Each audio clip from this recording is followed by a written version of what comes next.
And non-existent intro music commence. Mm. And they get to take a look at Bane. Say hi, buddy. Now you can show. See, hi, Bane. Tell everybody hi. Alrighty. See, we should get more viewers this week because we got Bane Butt. We got Bane Buddy here. Right, I'm a cat. buddy. Good boy. All right. All right. You gotta go. You gotta go. You gotta lay down and be a good boy. All right. All right. Oh, damn, your Cardinals are kicking ass. Yeah, I've heard they're doing all right. I don't really really don't I don't like to jinx things. I'm kind of the very keep everything soft and sweet and just hope for the best. Well, my Blue Jays won. A soccer score of 1-0, so I'll take that. And yeah, we definitely This might be loud. Oh, there we go. And oh my, what shirt? Is that just the Thunder Liger? yeah, I got it from the Lucha Libre Superstore at Squared Circle Expo. Check them out, unofficial plug for them, on Instagram to see what they have for sale. And next week when we do the stream on Cinco de Mayo, I'll have another shirt from them that'll be even more special. So Oh no, Cinco de Mayo's next week. yes, yes it is. Just put Ooh, out the there. Blue Jays, they're going to be in town next week. So, oh yeah, I'll be happy. They're going to be in Cleveland town, everyone. Welcome down to Cleveland town, everyone. Come and look at both of our buildings. That video never gets old. Buy some food that's prepared near the street.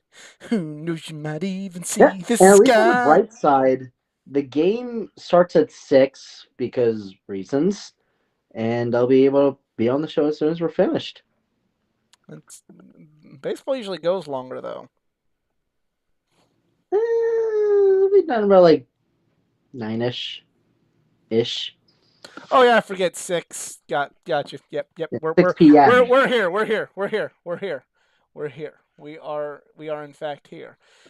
All right. Well, after that long intro, hello everyone, and welcome to this week's edition of the Just Us Marks Wrestling Recap Show. I am the Athletic Geek, joined this week on the other end of the tin cannon string by Yeezy.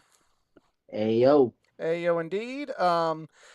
CJ will not be joining us this week, unfortunately. Got some other business to take care of. And, Nick has said, Nick, the Brock Lesnar of the group, might be. Speak of the Hey, devil. he's there. He's joining us. So also joined by Nick, is Nick is also here.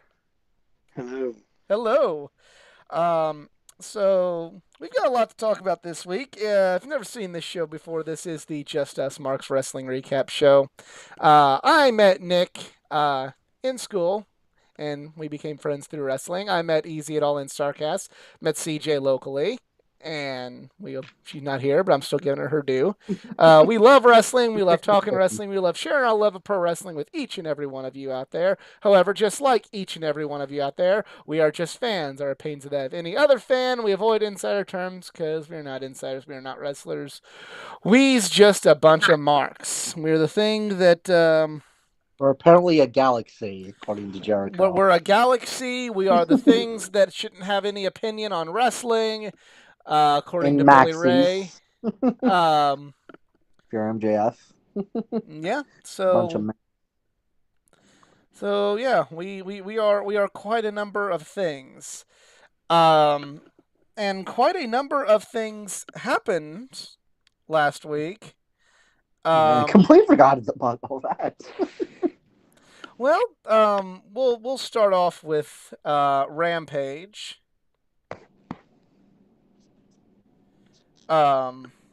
Maybe if the thing would work on here. Yeah, here we go. Oh no, that's not what I wanted. Are we going to talk about our local shows too, or no? Well, we could talk a little Or bit is that about going to be Well, we What's could going talk a on? little bit about the local shows. Um, well, we could cliff notes them. So talk about Yeah, what I'm not was gonna talk AIW the whole like. thing. All right, so and at least this was happening at the same time as Rampage, but so for those who remember, many times I've been promoting the fact that I went to Absolute Intense Wrestling. It was Eyes of the Beast featuring Minoru Suzuki, which by the way, that was just an experience. Like, oh my god.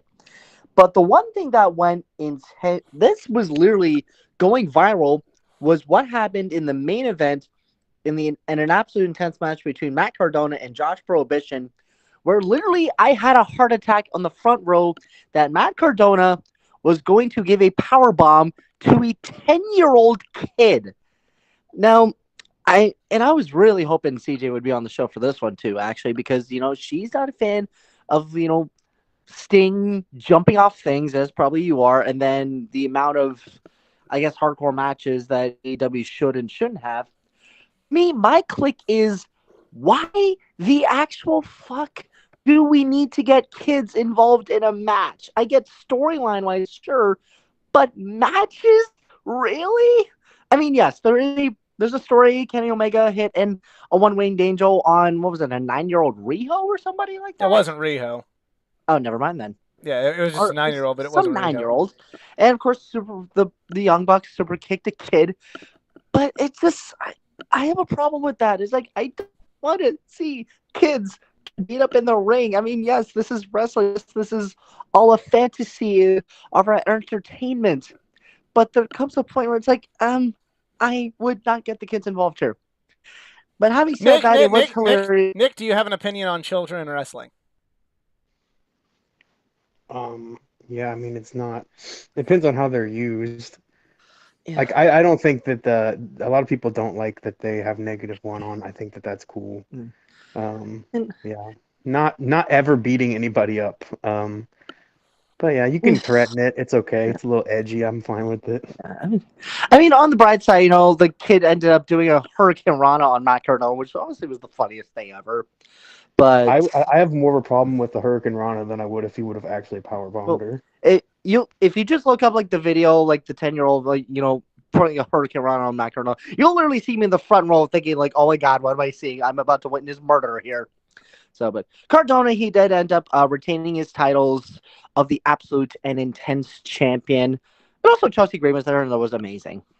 And Chelsea's cool. So, Chelsea Green. Oh yeah. My end, we had pretty well a show full of surprises at Glory Pro Wrestling at the pageant. And if you're from the St. Louis area, you know that being able to play the pageant is kind of a big deal. So if you're not from the St. Louis area, the pageant is kind of like if it's basically the concert hall in St. Louis. If you're not playing a stadium, that's where you go is the pageant. Other than this, for security reasons, they not having allowing CJ to bring her purse in, and therefore that not allowing us to bring our chicken snacks, our sandwiches, our chips, and our water in.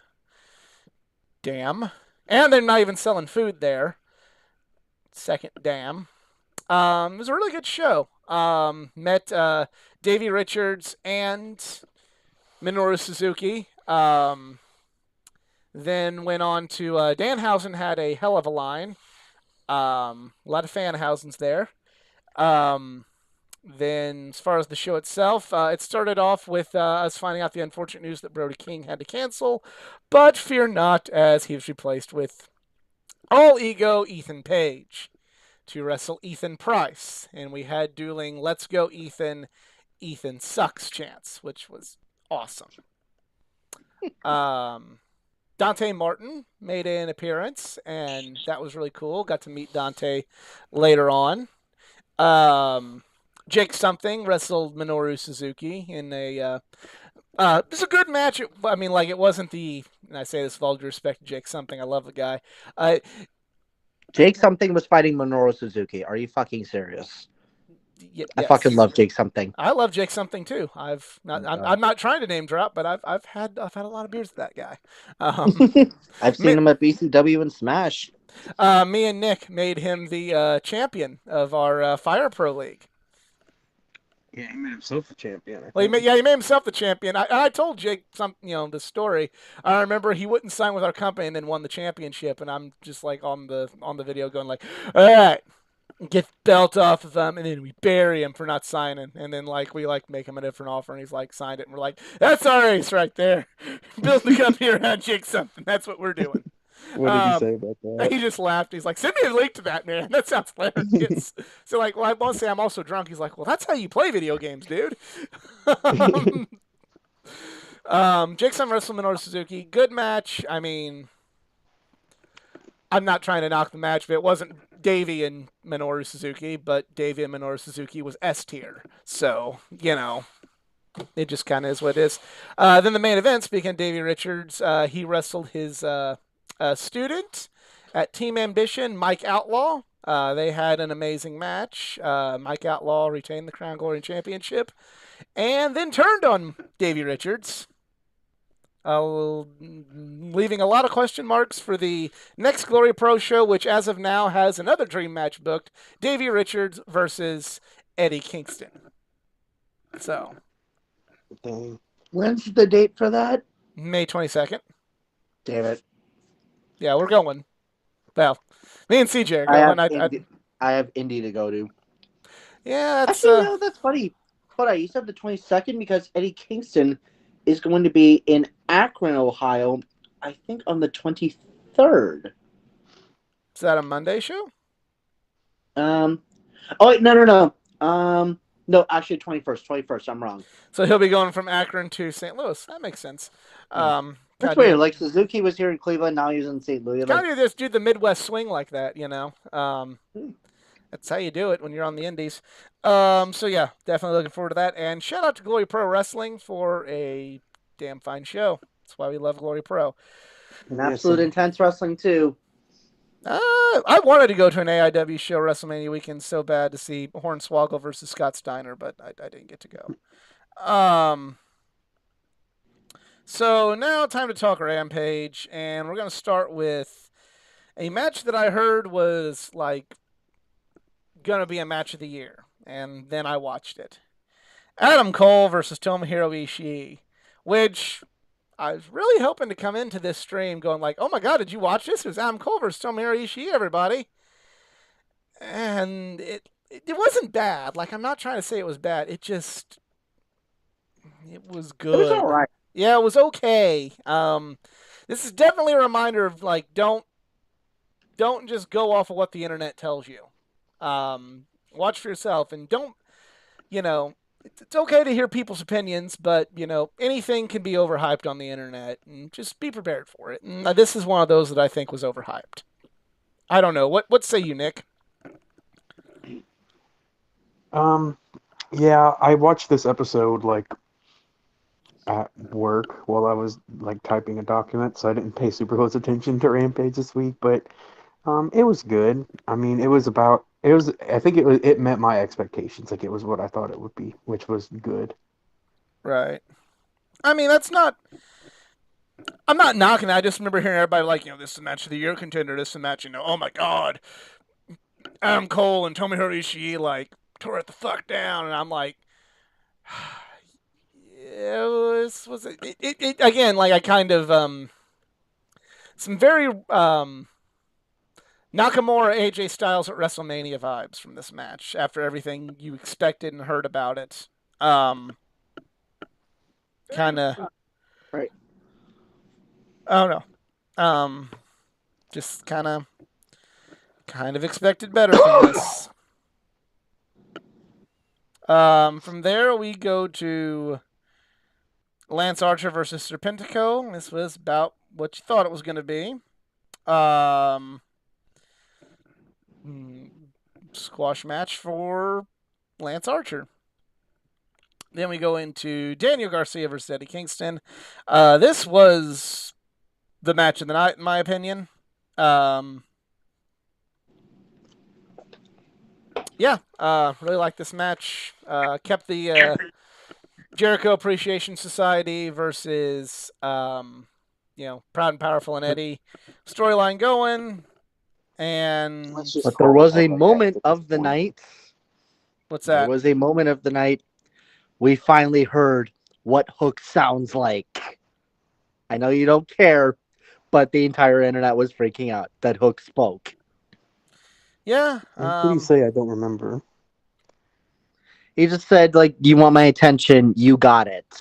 Oh yeah. So we are going to have Hookhausen at last, the next accountability buddies. No, They just gotta fight it out, talk it out, that's not accountability curse it buddies. out, That's not and accountability then they're gonna buddies. hold each other accountable. It's like, hey, you make sure to beat them up, or I curse you, or something like that. I don't know. Bane. He's getting into things. He knows I'm busy and he wants Let's to see. get into things. Let's see. It's literally going to be like a pack orange. I'm literally gonna think this is gonna be like pack orange Cassie. Everyone says this is gonna look ridiculous, but I think it's gonna I be a don't think it's damn going good to be match. bad at all. I mean, I mean, hell, I just saw it this weekend with Danhausen wrestling. I know Danhausen can wrestle. Do I think he's on the same level that a lot of people on the internet, feel? Not necessarily, but do I think that Danhausen is a good wrestler? Sure. Do I think that this is a good move for to get Hook some more experience? Absolutely. He's in there with a good veteran wrestler like Danhausen. Um, but um, I just really wish that more about Danhausen would have been explained. I really like. I think Maybe that. that's what's gonna happen tomorrow. Spoilers, but I, maybe. hopefully, because there's like an entire backstory of Danhausen that hasn't even been acknowledged, and that I brought this up on Twitter, and it's actually the one time where I didn't get canceled on Twitter for just not saying for having an honest critical opinion of AEW, and basically the person that responded to me said I appreciate the fact that AEW makes all wrestling canon, and not just what they decide like the WWE, but there's a lot of things they're just you should know. They kind of just assume you already know it, and unfortunately, there's quite a few vocal people of the fan base that's just yeah, you should know it. Get hip. Get on YouTube and look it up, and don't come back with me with your unhip, unfollowing, don't know what you're talking about when it comes to Danhausen's backstory or whoever's backstory. Start watching BTE and start watching Danhausen's vlog and get to know him. And in the Literally, eventually Danhausen's one day, vlogs, they have nothing to do with AEW. It's just literally him being cheeky. I know exactly it doesn't, but you have a lot of people. But A lot of people apparently, that him and a Nathan lot of Page are really people good friends. and a lot of people that Tony Khan likes to that put him up on a pedestal, and that he seems to be rolling with is putting him up on a pedestal, going see these people know it. I'm doing everything right. And it's no, you should probably. It would take 2 minutes out of your day and of the show to do a vignette of him going human monies blimp world domination, and everybody's happy. Also, and apparently, the only way you can get Hook's attention is literally destroy his chips. Nick, what do you think about all this? Oh, you can probably predict what I think about it. I don't really think it's the best thing for Hook. You kind of broke up a little bit. What did you say? Oh, my speaker. I don't really. I wouldn't. I don't think that's what Hook needs to be doing. Hook has a big following as this character. That's not really funny at all, and Danhausen has done nothing but silliness since he came in. So it wouldn't be my thing, but we'll see how it goes. All right. Well, how would you use Danhausen? I know you're not really on board with the silliness, but you I like don't mind Danhausen. him because it's his silliness like all as a character. He has an explanation for everything he does, but AEW has not given us that for one thing. But I think that you can use him with people, but I just don't think that I would put Hook with him this soon. Um, there are other people that have already done things, or even more established names that wouldn't be, I don't want to say tainted, but Hook doesn't have a long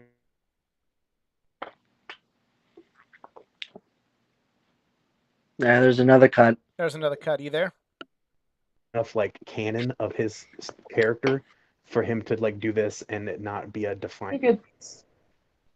Okay. Yeah, I guess I was just losing service for a second. He doesn't have established enough of a character to make this not be like this is his really, other than QT Marshall, his defining feud so far.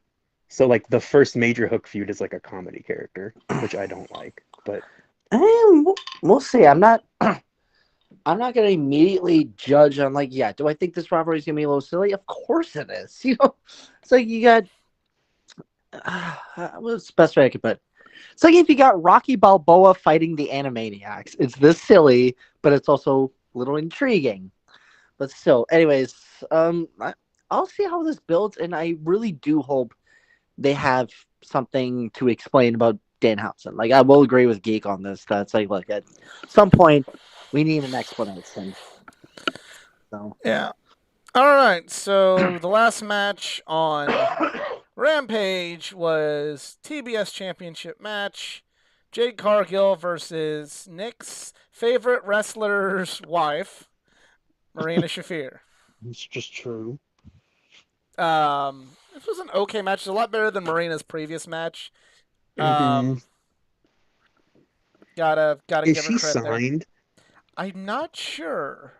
If anybody watches this, wants to leave a comment, let us know if they've seen the Maria Shafir's All Elite graphic. Let us know. If she's not signed, this is super, like this was cool. If she was signed, it's they really kind of like buried her, for lack of a better. I don't know how else to say it. Yeah, I don't know if I'd go with buried, but Not the match itself, but the feud of Jade Cargill just being like, "Who is this bitch?" and then just beating her clean. yeah. Like it doesn't really leave much for you to anywhere for you to go but up, I guess. Oh, what do you think about this? I was really indifferent. Like, I knew that the Cargo streak's going to continue, so sadly, I did not see this match. But I heard of the results, so good on the bitch. All right. Well, now it is in fact time to light the fuse and bring the boom. It's time to talk Dynamite. First match. With CM Punk doing commentary, we have Dex Harwood versus Cash Wheeler in an Owen Hart Cup qualifying match. I like the match a lot. I really wish it wouldn't have been a qualifying match. Like, I really would have liked this to have been like a quarterfinal or a semifinal match or something.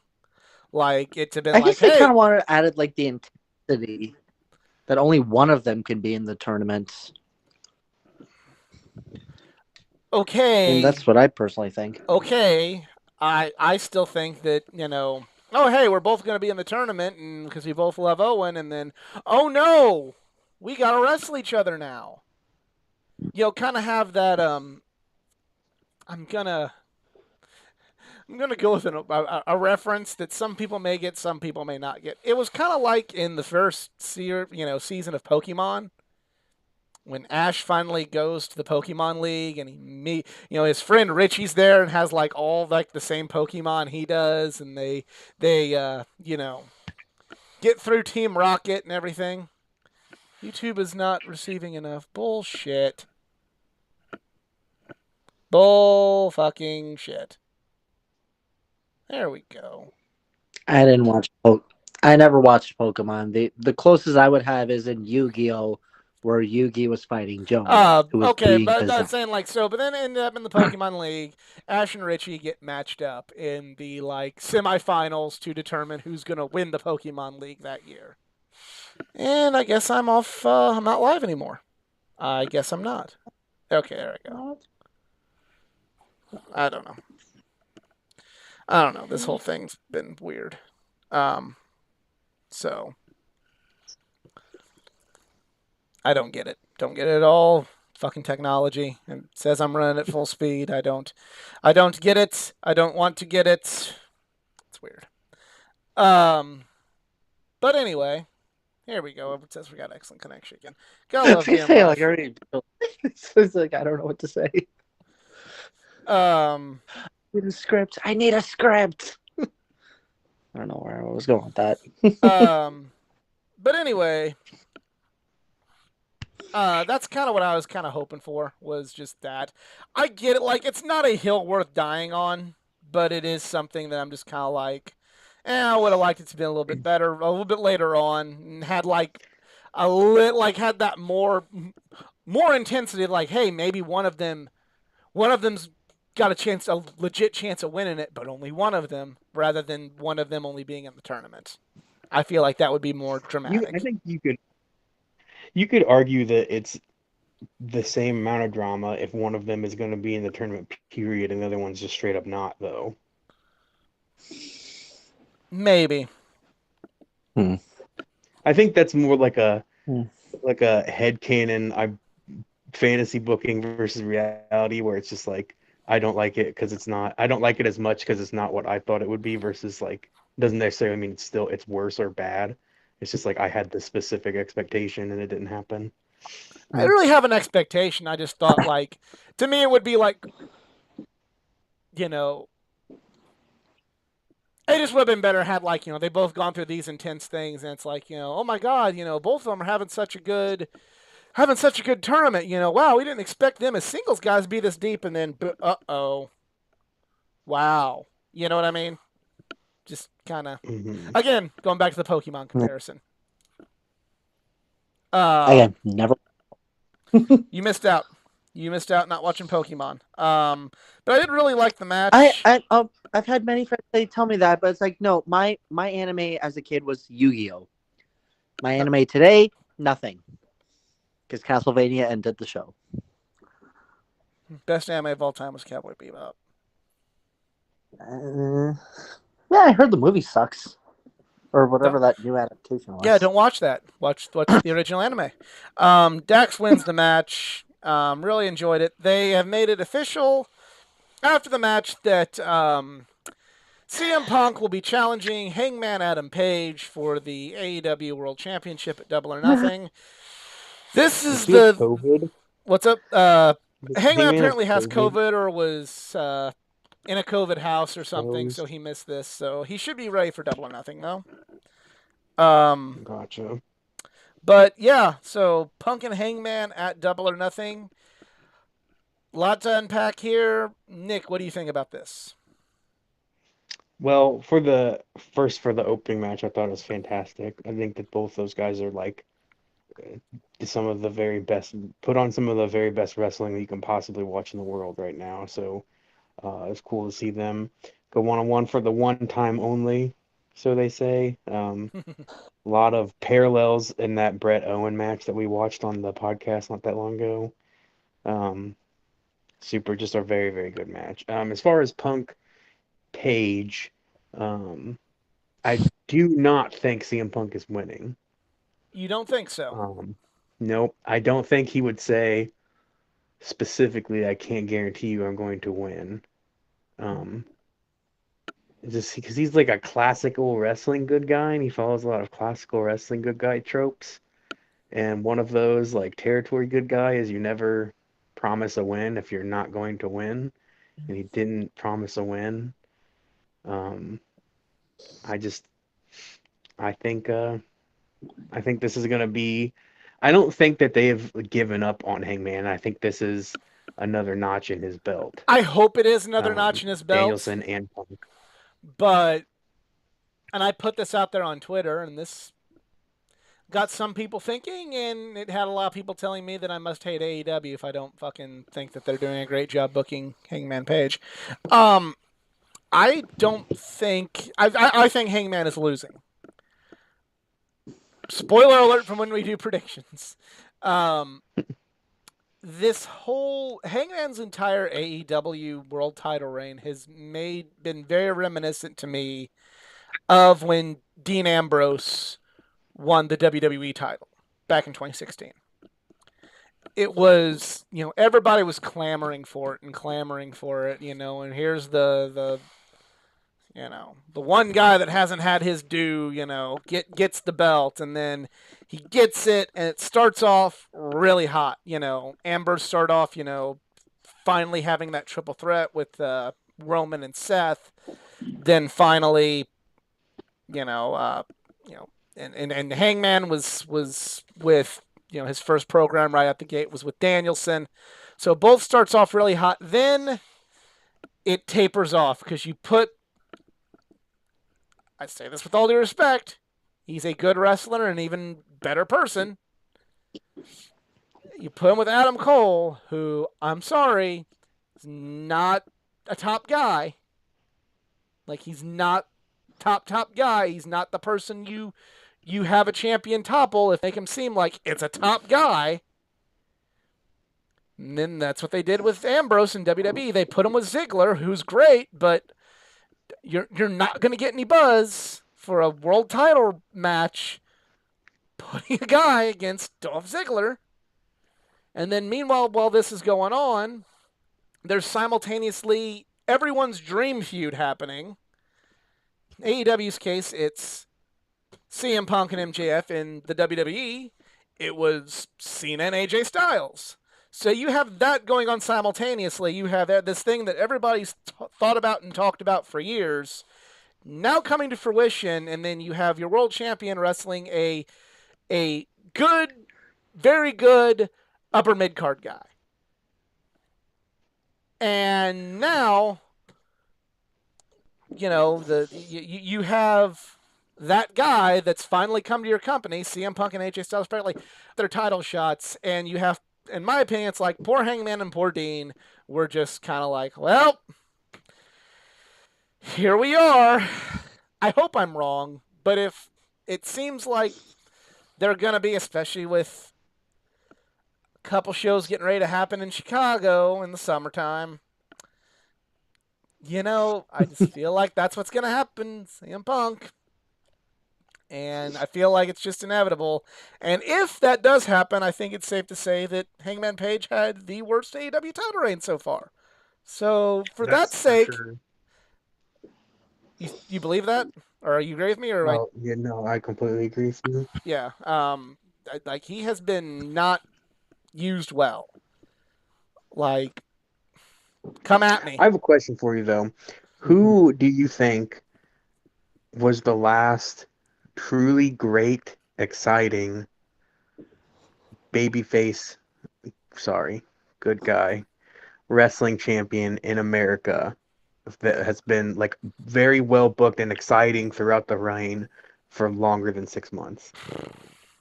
AJ was very good. He just kind of was Because very I can't up and think down. of one. I'd say AJ's year-long run, it was just very up and down. The things that were supposed to be But great then that's weren't not great. that's not a great like.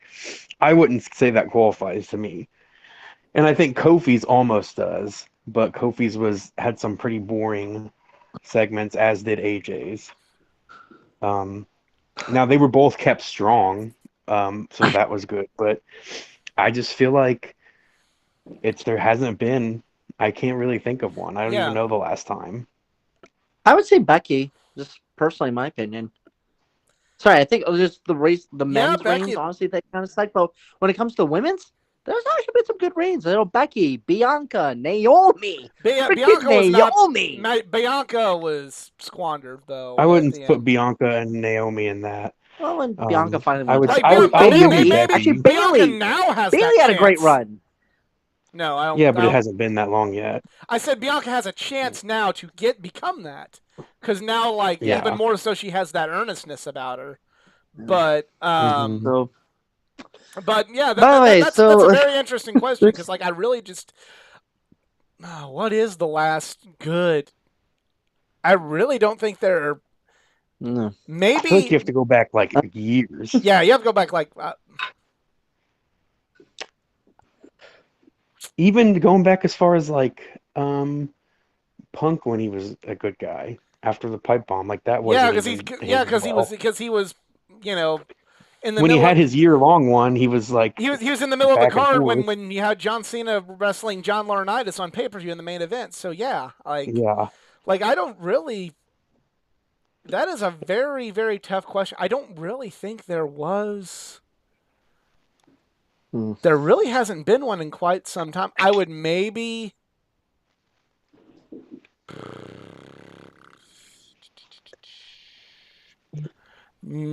Yeah, good.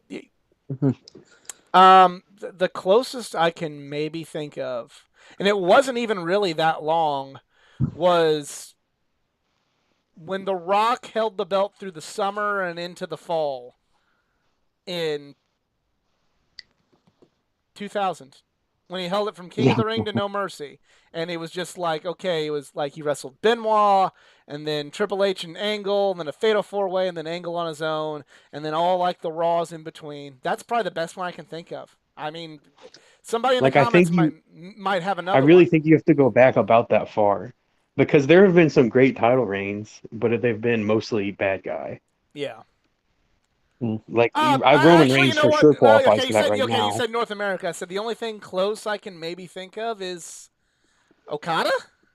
Yeah, that's why I said in Yeah, America, Okada. because Japan has done that. But And even still, like Okada, even during his reign, like he was very much he was good against some people, and he was like kind of a douchebag against others. Like when he's was wrestling Zack Saber Jr. and Cody and people like that, yeah, he's good.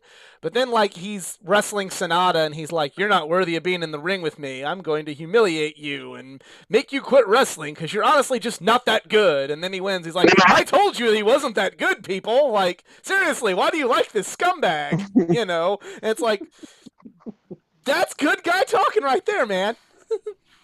like the whole time watching like that's like why I said like with Okada I'm like following his character. I'm like, so why is he good? He's a douchebag. He's like Tito Ortiz. He's like, you might like the swagger, or here's an even better one. He's kind of in some cases like Kevin Harvick or Kyle Busch. There's people that like the swagger and can respect how good they are, but they're kind of dicks. They're kind of dicks. Um, but yeah, but easy. Back to the original topic. What do you think of this whole Punk Hey, situation? oh, I'm so glad you saved me for last because I am probably in the one, like in the major minority on this one. I am not a fan of this setup. Period. What? I mean, you guys might be surprised. Like, yeah, I'm like the biggest CM Punk fan. Like, he is the reason. I follow the straight edge thing myself.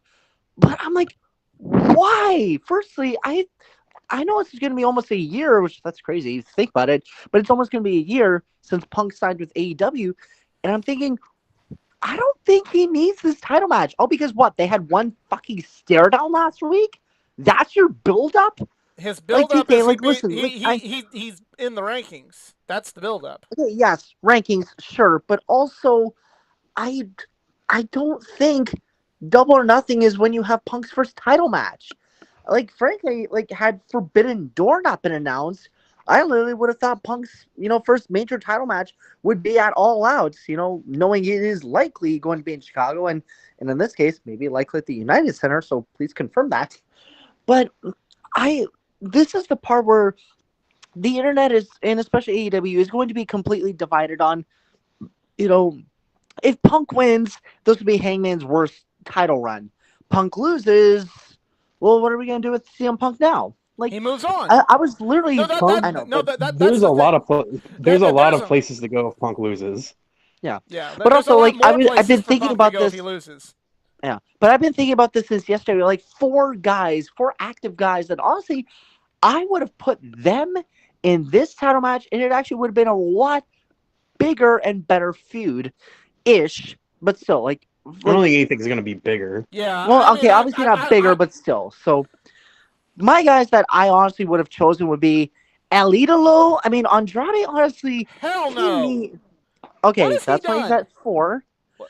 This honestly could have been better if the Andrade family office then they suddenly You know what they start should have been targeting doing? Hangman. They should have been building Malachi Black up this whole time for this title feud And at honestly, yeah, Double I or was almost Nothing. thinking Malachi That's had who we this not match had the should Death be. Triangle Yes. angle, or if AEW is finally going to They introduce should have the spent the trio last three titles, which months building up Moxley Malachi Quinn Black isn't. specifically.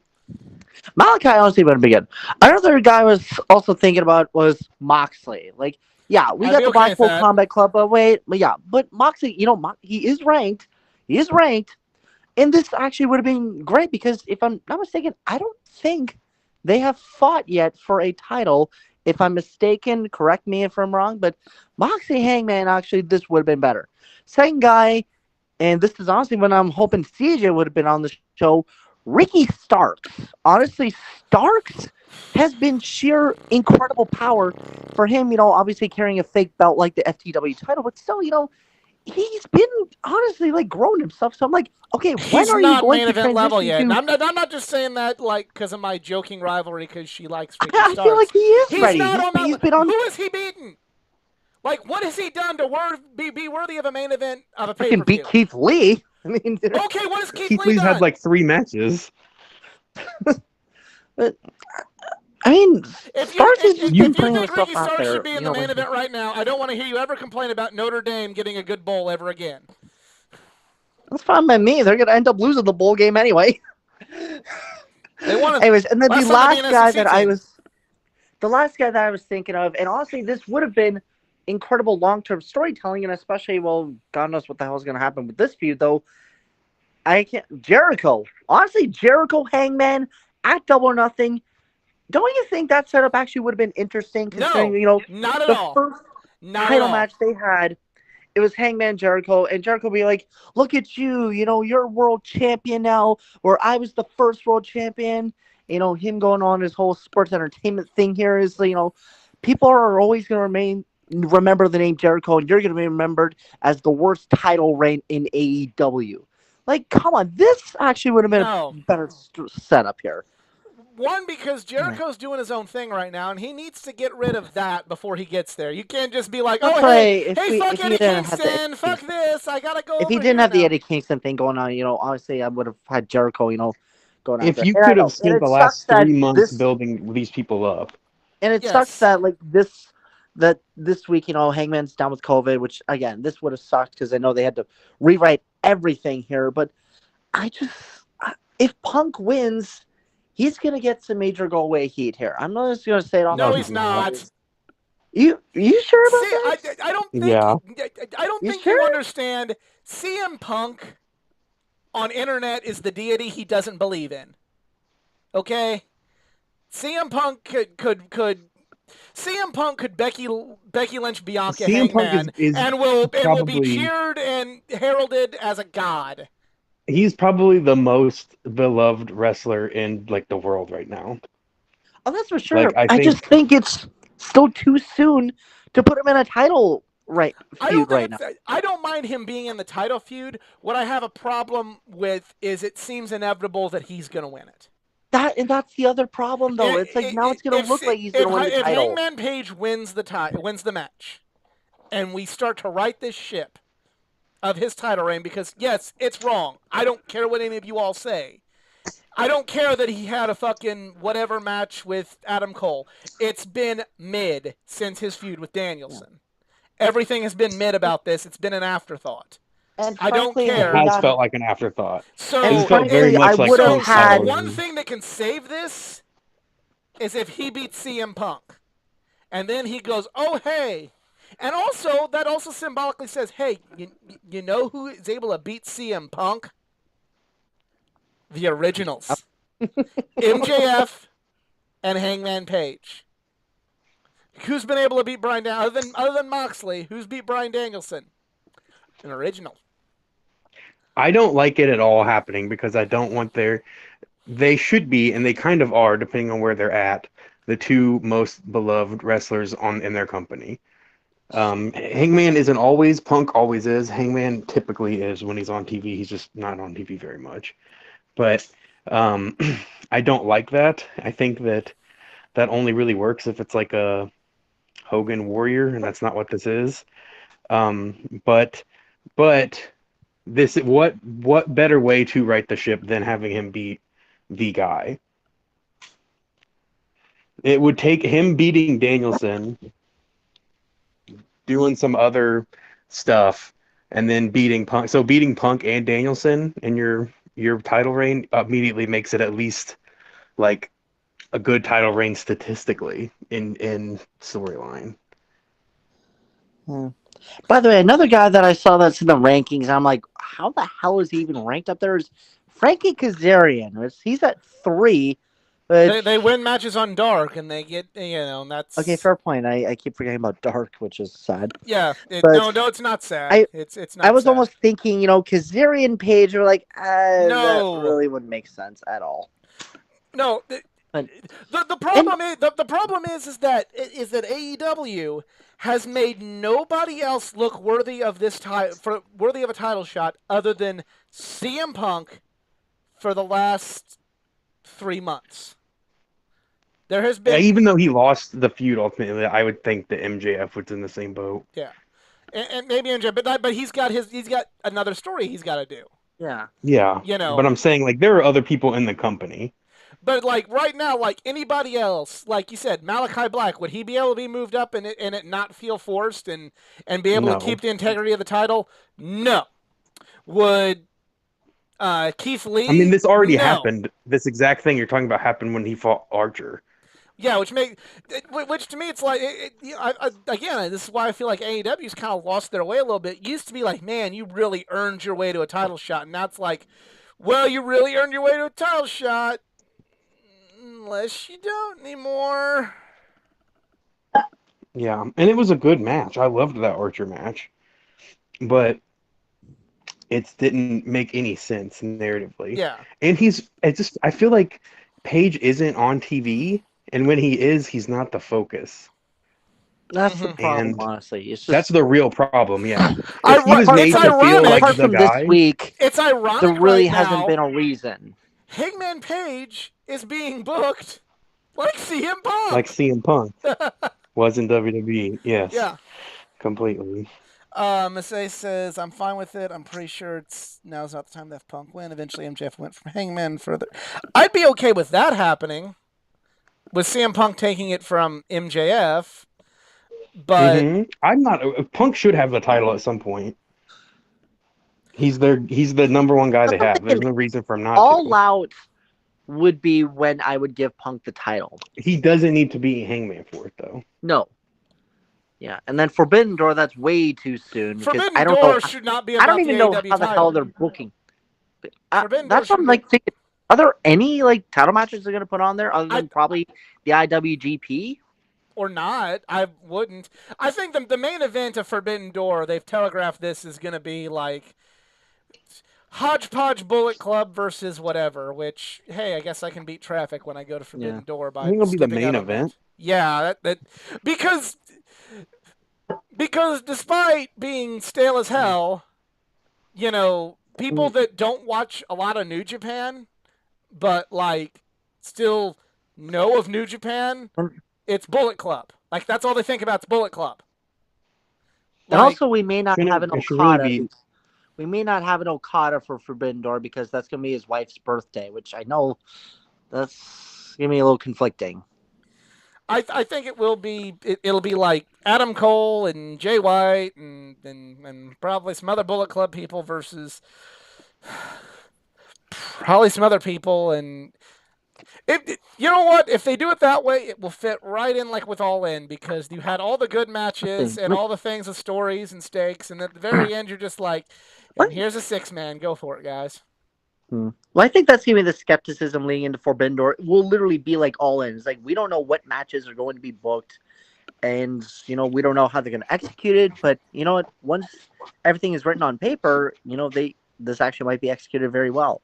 Again, my little problem is Forbidden Door is way too soon to after Double or Nothing, which honestly I would have put this in the middle of July or something. They may not have a choice in the matter. Fair point, though. You gotta book buildings when you can book the buildings, and especially with Japanese talent. If they would have put this in the middle of July, that is cutting it very, very close to G1 time. I was gonna And say, like, wait, isn't there the New Japan Cup or something? the G1 climax G1. comes in G1. and is coming at the end Yeah. of from about the middle of July till about the middle of August. So point. if you put it in there, like, you're doing a New Japan Pro Wrestling show without most of their top guys, and that's lame. Yeah. We'll see. But yeah, Okada just Tanahashi versus Combat Club. That's my vote for main event.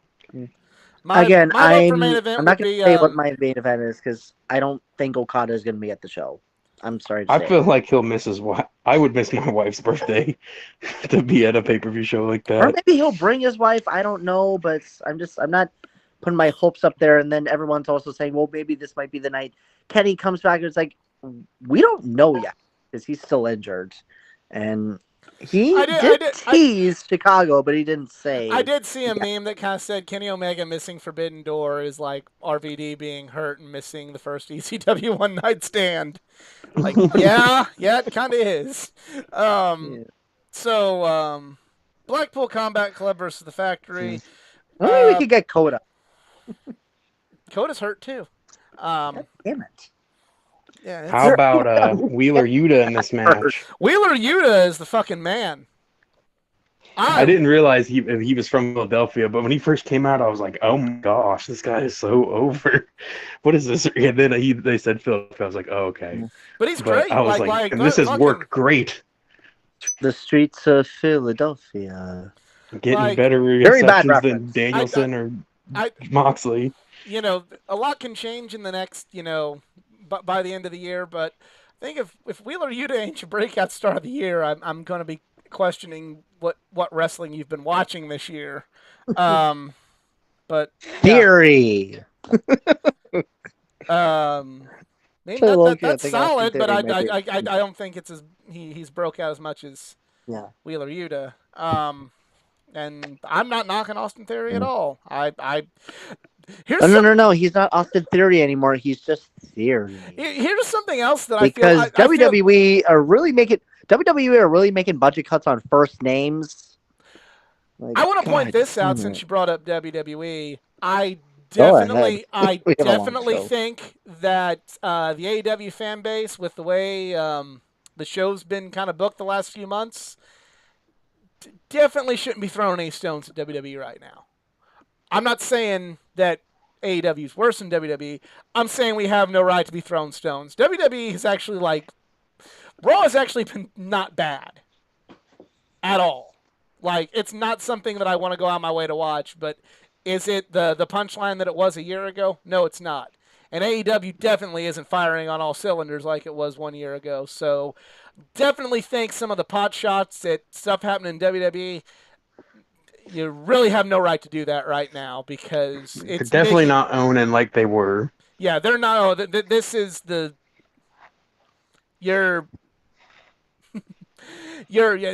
not gonna say they're gonna catch you, but your AEW is nowhere near as good as they were a year ago, and any low level pot shot. This was like AEW crossed over WWE, and they fell on their face, and then AEW missed the layup, and now they're both back up going for the ball. Yeah, like.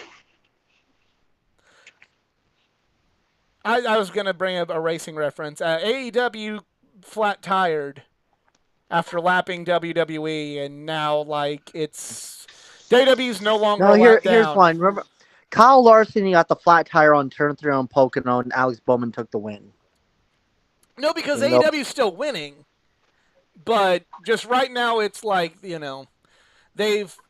feel that at least Raw has gotten at least something back to where it's not just a joke. And AEW, I know, but CM Punk, but 5-star matches, but oh my God, why are you saying this? Kind of dropped the ball on a lot of things, and they were WWE was a lap down, but right now AEW's had to go pit, and now WWE's no longer a lap down. AEW is still in the lead, but WWE's it's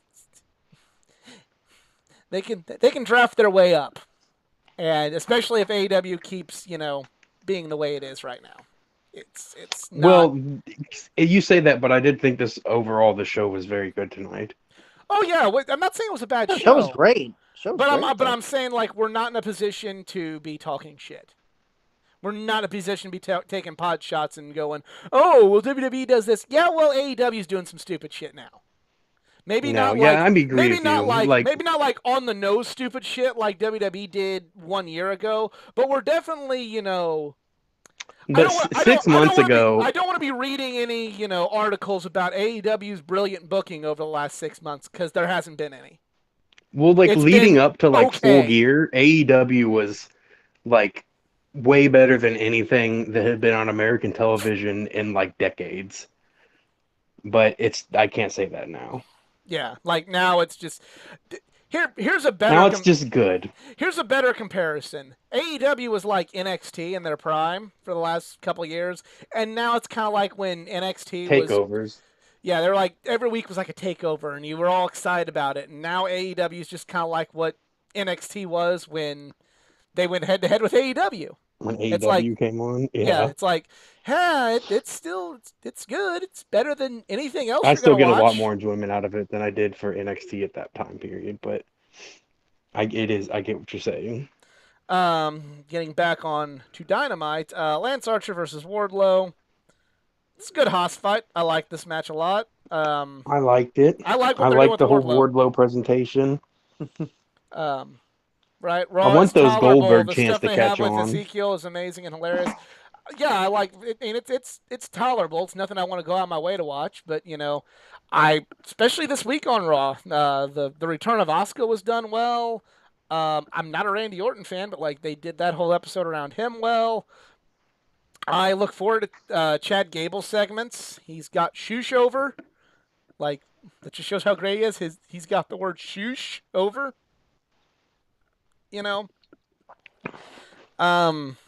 Definitely, I still feel AEW is a better show, but it's not so head and shoulders better that you should be out there being cocky that you like AEW. You can't be doing a little dance into the end zone with the ball right now. No. Because you're going to get that shit knocked. AEW is Leon Lett right now if they're talking shit. Oh, that's a good one. Yeah. But now the Cowboys only have 3 postseason wins in the last 30 years. What an accomplishment. How about them Cowboys? I think a certain team you like is also in the position where they shouldn't be throwing too many stones right now at any other team. I mean, at least we got more Super Bowls than Buffalo. You had a chance. So do we. Buffalo had a chance. So does the city of St. Louis, your point? Wilson, good job. So does the city of St. Louis has more championships than Buffalo. That's not an accomplishment. Yeah. I thought you were talking about your Broncos. I'm talking about everywhere. It's like nobody's in a position to be talking shit now. I was almost gonna say throw a shade, be like, at least I have a football team. It's like, no, I'm not gonna be mean. No, we have I mean, you are getting a football team just in the world of soccer. We're getting the Battlehawks back. Kaka. Yeah, but you don't have a St. Louis City FC or SC. Who cares about that? We got the Battlehawks are coming back. The Rock is owning the team. Kaka. The Ka is the law. I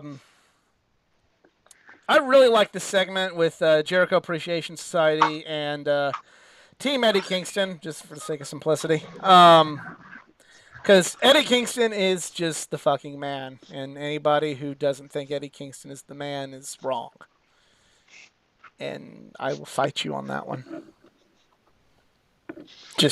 I would agree with that. I thought the segment was decent, but I think Eddie Kingston was awesome. Mm-hmm. You think we're getting a War Games match? I think there needs to be 2 more people on. I think at first it's going to be dominated by Jericho Appreciation Society until Eddie's team can get some backup. I don't know who they'll be getting backup in the form of. They Oh my might God. get. I was gonna say they might do Homicide and Hernandez, but I don't. I don't know about that one. Love that. I'd like the idea. Hernandez and Homicide. Yeah, I would like Tell me that. you Or win for not signing them, but for I a want to hear the feud. LAX theme on AEW. I'll just be so happy. I don't Be like think. Craig. I will be so happy. I don't think that they have the rights to do that though. Um, I'm sure. I I'm don't sure know. they do. There's got to be some backup for Eddie's team, or else it's just going to be a slaughter. How about the Briscoes? I hope we see that this What's that? Like I heard like auto I tune hope we there. see. I hope we see a Blood and Guts this summer. And That they would just be get cool. 2 more people drafted in. If it's Homicide and Hernandez for LAX, cool. If it's not, they can find a way to bring the Hardys in. Who doesn't want to see Jeff Hardy in a War Games match? I'm really not interested in seeing Jeff Hardy much after the last few weeks, but I feel you. I feel what you're saying. Serena D versus Hikaru Shida in a Philly Street fight. Potentially a match of the year right here. This was amazing. What? Yeah. Ooh. Yeah, I'm with Nick on this one. It's like it was good, but I don't think it was really that hardcore. I was hoping for. It wasn't supposed to be hard. It was supposed to be like a feud ender. I mean, Like the and latter match we're going to talk about next was more hardcore. To me, like, just because something is a hardcore match, it doesn't need to like fucking be some Nick Gage slop. Like they had a feud. Everything they did in the feud made sense. There was callbacks to previous matches with how they were working the body parts, just escalating it to another level. I thought this is how you do a street fight with technical wrestling, and I fucking love it. I like the opener more than this by a significant margin. I really like this match. I guess just because I really bought into this story a lot. Like I liked it. Don't get me wrong. I liked the match. It took a minute. I think the first little opening salvo was slow. But once they got into gear, it was really good. Like, excellent. I don't know, I guess it's just because like it's been built up. I guess that's why I liked it more, is because it's like, here's a good comparison. I probably have liked a lot of other superhero movies more than Endgame, but Endgame just kind of has that sort of feeling of being on the journey with them. So, while maybe if I were to compare Endgame to several others side by side, I'd probably be like, I'll take that one. I'll take that. I'll take that one.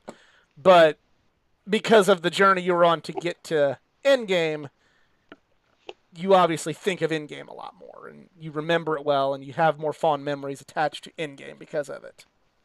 It's maybe not an apples to apples comparison, but it's probably the best one I can think of. I liked it. Like I said, I thought it was.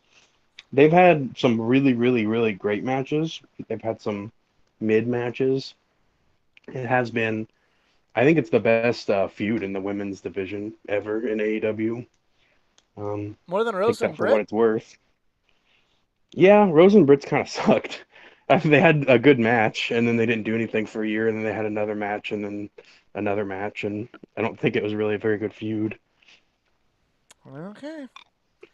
NGF and Sean Spears teased that they're going to be bringing in Big Cass. Really don't care. Assume. Really don't care to see this. I really don't care to see this. He's beating big guys up. That's cool. Who's left? Miro? Paul Yeah. White? I know I'm the one that had issues. So I'm going to be the only one that will be happy to see this. Cool. And first, it's not Cass, it'll be Morrissey, but whatever. Okay. I mean, kudos on the guy for turning his life around, and I've heard people say he's been doing good things in Impact. Neat. I don't At least care. he's not bringing in Enzo, okay? I'm ready to say, like, and whatever the fuck you do, don't bring in that fucking piece of shit. No. No, I think do not I don't ruin I this don't think you're show supposed to like be you that did with excited G1 about it. Supercard. I think this is just kind of like they need another big guy for him to be. He's That's been his thing. He's beat the Butcher. He beat Lance Archer. There's Yeah, no they could other. have the Indian guy that Jay He needs to Lethal start has on fighting his group. managers if he wants to fight big guys. um, House of Black comes out, and then Death Triangle comes out. Phoenix is The back. return of Ray Huzzah! Phoenix. How did you Um, feel about the reveal? I I thought that had was pretty funny. like Like I was it was a convinced well it was done Alex segment. Marvez in the ring. I can objectively say it was a well done segment. Whether or You know not who loved I that segment? your children. The 8-year-old loved that Yeah. part. So I and we need some wrestling moments for them in there. oh yeah, I don't have any problem whatsoever with how that segment was done. I'm just from a personal standpoint, I just really not a huge Phoenix fan, at least compared to other people. Like he's cool. So I'm not gonna mark out for Ray Phoenix. You're more excited to see Pac. I'm more excited to see the other two members of Death Triangle than Ray Phoenix. Yeah, he is my least favorite member of Death Triangle. I like everyone else better than him. And that's not me saying he's terrible. I like their style and their character more than Ray Phoenix. Ray Phoenix sometimes recovers to do too many flips too soon for my tastes. I'll just put it to you that way. Could like I just mentioned him earlier. destroy his leg with a fucking like you could get a sawed-off shotgun and shoot Ray Phoenix, and he will just be like, Piccolo's that shit. "Yeah, whatever. I don't care. I'm gonna flip, and not only am I gonna flip, I'm gonna jump to the top of the cage and then flip off. Your gun has no effect on me. I'm Ray Phoenix." I brought him up earlier talking about who should wrestle Hangman, but of all the people, and there are many who are not being used like they could be, Malachi Black needs to be the next one to be rehabilitated. Mm-hmm. He was brought in. It was so his feud with Cody. I know Cody didn't hate at the time. That whole thing was awesome. Well, Every match was Nick, good. The what you don't storyline was understand is cool. that was all that piece of shit Cody's fault. Thank God he's not in the company anymore. Am I right, guys? No, Malachi was just as over, if not more, after he lost to Cody. Um, I think that I know you're being facetious, but man, what a more than anyone else, what potential being just I don't know if I want to say wasted. I mean, they've used him here and there, but this triangle thing has really like held them back. You think so? It's been too long. They're still. I've like thought this feud was over, and they've just been like meandering until Phoenix comes back for months. Yeah. But now that they're back, like you can actually do the 3-on-3, which I'm totally on board with. Me too. Even though like Put it on the I kind of said pay-per-view. that Phoenix is not, my super most extra spectacular favorite of all time. I like the fact But that in he's a there to get this going. Yeah, and it'll be a good match. If they do a 6-man tornado tag, that match will be crazy and good. And I don't really care who wins. But when it's over, let's start building Malachi up as a top guy, please. Yeah, I'm More with you. than more than Keith Lee, more than Adam Cole, more than anyone else they have right now. He's the guy in my eyes. Fair. Next match, we have Undisputed Elite versus Team Hodgepodge of Varsity Blondes, Dante Martin, Brock Anderson, and Lee Johnson. I mean, it was literally like just, we need some people to lose to the Undisputed Elite. And here's some young guys that can go out and get some good experience wrestling some top guys. I mean, other than the fact that AEW usually does a really good job about like making sense of the teams, other than that, I don't have a problem with this happening at all. I'm more surprised we don't have a feud between Undisputed Elite and Dark Order. I mean, you got 5 guys and 5 guys. I'm getting ready to actually kind of say, like, where the fuck's the Dark Order been? Literally, they like They could have been the ones to represent Hangman today. Like, I don't know. It's the fact they haven't Like, been around, like the fact that like we No, not haven't. at Dark all. Order, which 4 or 5 months ago was one of the top most popular acts in your company, and they're not even on TV right now. And people want more people to be signed. Leads me to go like, no, this is why people don't need to be signed right now. No, you have two like A-tier tag teams in the Dark Order who never wrestle and are never been in the title picture. Yeah, You have the Smash Bros and the Beaver Boys, who in any tag division would be some of the best guys. And that A speaks to how stacked the tag division is, but B speaks to how neutered the bloated, Dark Order are. Yeah. neutered, and bloated the roster is. Yeah. Um, this is why I don't want Johnny Gargano to come to AEW. No, I'm 100% with you. I'm over signings. Yeah. In fact, no. At I least won't say until that, but Ciampa has been released from his No, unfortunateness. No? no, Okay. no Okay. more, Okay. Okay. I no really more. want WWE to use these guys Yeah, well. like The I only Well, the the only problem is person I they would have them won't. sign, I'm going to be realistic. They won't. okay, they probably won't. not, but Okay, Austin Theory's going to get a bigger push, which I'm happy for him. but here's my Let question. him be the Okay, one that beats Roman WWE is not Reigns. going to use these guys. Okay, cool. That's fine. That's a shame. So they should go to AEW and continue to not be used, or to continue to be used how they'd be used in WWE. Only somehow this time it's okay. yeah. That's my thing. Like, look, I'm not hate. I know a lot of people hate on how Keith Lee was used, and I'm not a fan. But can you honestly look? Anybody honestly look me in the eye and objectively, like, throw the fact that you hate WWE and you love AEW out of it. Tell me that AEW's like really done Keith Lee that much better. Like, other than not renaming him the fucking Bearcat, like what has AEW done with him better? No, I agree I with don't you on know that if it's one. just long-term storytelling they're building up with him. I don't know. What story? What's the story? That he's not there? He can be the person to beat up Scorpio Sky, or I don't know. Well, tell that story then. You Spoilers. can't tell that story with blank pages. Yeah, If you like read that. a book and the first 75 pages are blank and then the 76th chapter was like, and then Keith Lee won the title. Wow, what a good book. And I'm not saying that like it's that WWE used him well, or that like that he should have just been hot shotted over everybody, or nothing like that. I like Keith Lee. I was wanting Keith Lee to fucking wrestle Brock Lesnar after the 2020 Royal Rumble. Yeah. Like I was like on board with, like, after that thing happened, I'm like, in fucking Keith Lee by 2022 needs to be main eventing WrestleMania. Like, that was me and Keith Lee. The But only like two people I would be okay with them getting signed are just because they're my favorite wrestlers. Roderick And Strong yeah, who's and the other one? Undertaker. No, well, Walter. Walter. Okay, yeah, makes sense.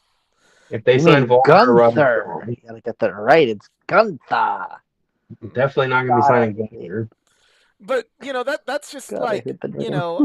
I have a friend, and I sent them my picture I took with Johnny Gargano a couple weeks ago, and they said, tell him he needs to sign with AEW, and I went, no. What are they going to do with him? What are they going to do with Johnny Gargano? What room do they have with Johnny Gargano? Especially him specifically, because They're already like trying to scrounge for stuff for Keith Lee. What do you got for Johnny Gargano? That's not going to be and I love Johnny Gargano. and even if you did find something for Johnny Gargano, oh hey Reynolds and Silver, hey, you know how you've been really good? Get the fuck back out of there, though. Oh, hey, hey Sammy, yeah, get out of here. You know? Well, with the current heat they're having right now with Sammy, it's like, okay, you Then you might as turn well. him. He wants I to know. turn, unlike Cody. Well, at Go least he for did. it. Hey, Jungle He pretty Boy. sure he has he not? Yeah, pretty much. Yeah, he Well, has. that's a segue because we go to the ladder match between Sammy Guevara and Scorpio Sky. I really liked this match. I really liked the ending. Me too. I Wasn't as good as the Cody I, match. no, I the was Cody more. match was way better, but I did appreciate the callbacks Me from the too. Cody match. He reversed Oh the yeah. cutter. I will say this. I think Scorpio is going to get turned on pretty shortly. Yes, I I hope said it so. on Twitter as well. I think American Top Team's I gonna think turn him. Dan Lambert's going to turn on Scorpio Sky, Cody. Cody. I know of a And Ethan Coda, but Page not too, a or will that Cody. be the feud? Literally, here. Notice this though. When Scorpio is like literally hugging Kazarian, knowing that like Kazarian's gonna be the first one to challenge. Notice the facial expressions between Dan and Ethan, knowing, oh, these two are gonna about to kick Scorpio to the curb. Yeah, I think Like Kazarian might actually small be things. joining him. I think. Yeah. I'd be And I okay with mean, that. we get an SCU reunion. It's gonna happen, people. I It's gonna happen. think Scorpio Sky is actually rare person. I think he's better as a good guy. Yeah, Scorpio is better as a good guy, that's honestly. somebody else. Like again, kind of going back to that point I just made. And Like Scorpio Sky, we see how great he is when he's just given a fucking chance to be a singles guy. Okay, so now, let's sign 4 more guys and say, hey and Scorpio, get the fuck back down the card there, bud. also, I was low key almost gonna bring up Scorpio as Hangman's next opponent had he lost this match, or honestly, we could have had a good, not really winner takes all, but it would be, wait a minute, but it would be for the AEW World Title, where it's like Scorpio can try to become a double champion because he's the face of the Revolution, all that fun stuff. And that's when like all the ego would kind of go into his head, and American Top Team would kick him to the curb. But still, like honestly, it could still happen. Honestly, you got Hangman against Scorpio, the You have AEW to World build up TNT Scorpio a champion. lot more than he's built up. Mm-hmm. Like And you know how you do that with He's kind of been Scorpio? building himself up big time. This is the problem with all the names you mentioned. They've not been treated like top tier guys to be a world champion. A world champion should not just be defending his belt against nobody. And I'm not saying they're nobodies, but shouldn't just be having title defenses against people because, oh shucks, it's going to be good. AEW in the first with Jericho and Moxley and Kenny did a really, really, really good job of making it seem like you're getting a shot at the world title. They've either had to really, for an extended period of time, win matches, or they've won a battle royal or tournament to jump the line. It felt like a big deal anytime they had every time, title yeah. So and then when somebody did come out of nowhere for a title match, it was really a big deal. Like in the case of like when Darby wrestled Jericho, or when Orange Cassidy got to be in that 3-way, or Jungle Boy got his shot. Like, wow, they went through a lot of stuff to get to this point. It shouldn't just be like, oh, hey, here you go. I love Scorpio Sky as much as the next person. I agree. He should be a main eventer. But AEW's got or at least once upon a time, it's not too late, had way too much integrity in their booking to just go, and he's there now. This wasn't the same, this isn't like WWE where like, oh, hey, Jinder Mahal's getting a title shot for no reason. Oh, hey, so-and-so's just getting a title shot. Why? Well, we need something for Raw, and he spilled coffee on the champion backstage. That's not how AEW operated. And that's one of the reasons why it used to have that reverence for their title. And still could.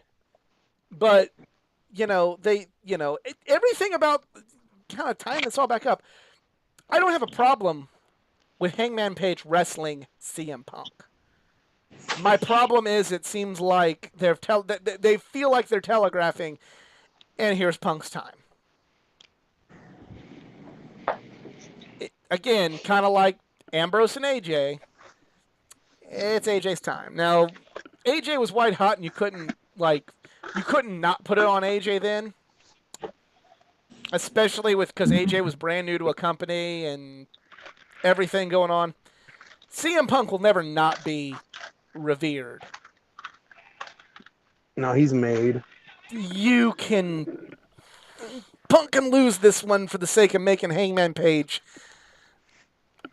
helping the guy out a little bit because he's making some things have been lacking in AEW, but it's not too late to right this ship. I'm not saying they're going in the AEW in the mud. I'm not one of those guys, but it's Let's talk about this TNT title situation, though. Yes, let's. Because speaking of titles not Yeah. being held in reverence, What is going on? Cody Rhodes was for sure booking that belt, right?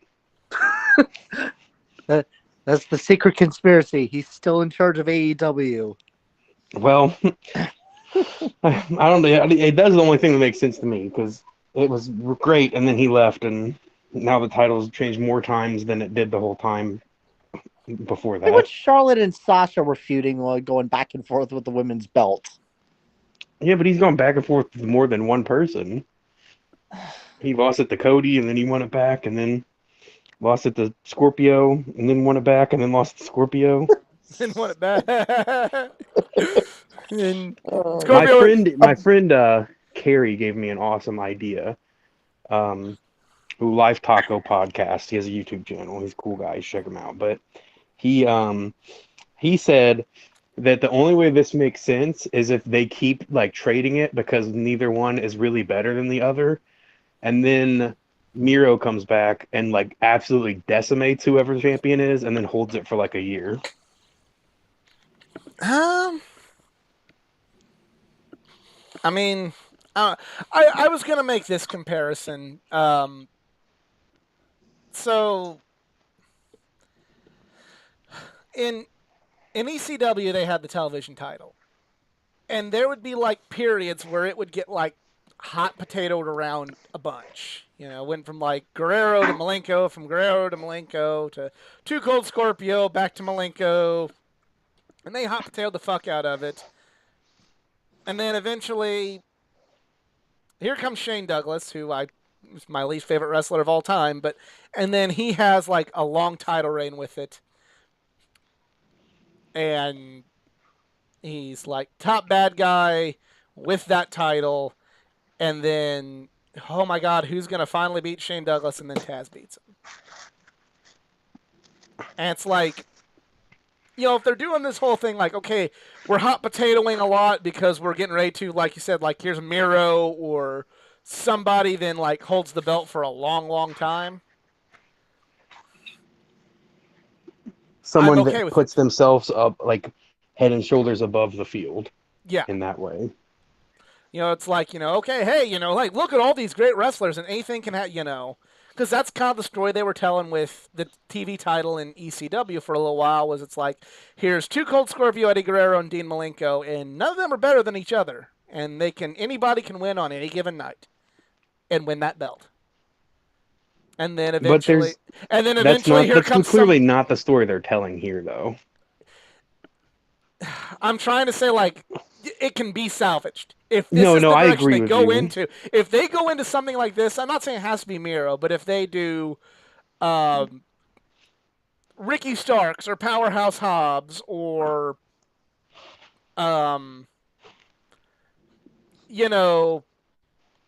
Keith Lee. I was trying to go for more for the bad guys, but for this part, but yeah, maybe even Keith Lee, different spin on it, do it with a good guy. And then Keith Lee holds it forever, and then whatever. Then I can forgive all the hot potatoing because it's like, hey, look at all the, these guys were all just could beat one another on any given night, but nobody can beat this guy. Nobody can beat that guy. But if they're not doing that, just let Scorpio have it for a good long Yes, while. I agree. And let him just go out and wrestle a lot, because Scorpio Sky is in the ring like a 10 out of 10 wrestler. Oh yeah. He doesn't have the most charisma. His promos are decent. He has like he has okay charisma, He I has think, like physical charisma. he has like charisma, but he's not like mic skills. Does that make Yeah, well, he sense? has. Yeah, no, I agree. I think his mic skills and his charisma are both like they're not bad, but they're not like amazing over the top either. But Right. in the ring, like Could do a little he's more practice. crisp. Everything he does like makes sense. It looks good. He doesn't mess up. Like it's awesome. So if you just put him out there and he wrestles a lot, he will become like a very beloved good guy Yeah. just through his wrestling and his physical charisma. That's all you got to do. Just put him in good matches. Yeah. And that's what AEW is best at. So if they don't do that, I'm gonna be confused. Yep. Yep.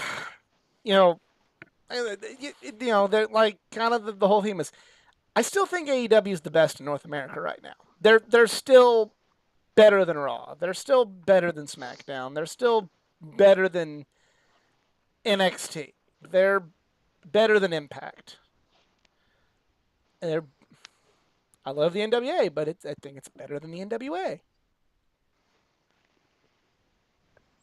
But we're at the point now where we had a full year of WWE being laughably bad. And being in NWA and Impact being good, but not on AEW's level in terms of just how good the product Exposure. was. And the big rival was just like I said, laughably awful. And you've got a lot, and maybe even the company too, that's now got their feet kicked up, going, yeah, these guys suck. These guys suck. And you have a number of people in the fan base going that just know, like, that's just the mentality. Well, it sucks now. Well, it sucks now. WWE sucks. Well, we're the best. Well, we're the fucking best. Well, we're the fucking best. We're the fucking best. And right Keep in now, mind, some of these fans might not be old enough to remember this, but there was a time when TNA was like very clearly much better than Raw, like TNA Impact Yeah. week to week. Oh. So let's not forget that. yeah. No. I was. And we have this, and we have like everybody on, like all the influencers in our Twitter, like, and here's a reminder about how great AEW is, and here's why this match is actually, here's why Adam Cole did something better than anything you'll see in WWE all year, and you thought this was good from WWE? Well, here's a reminder that Kenny Omega still like breathes, and he's with AEW, and we're here going.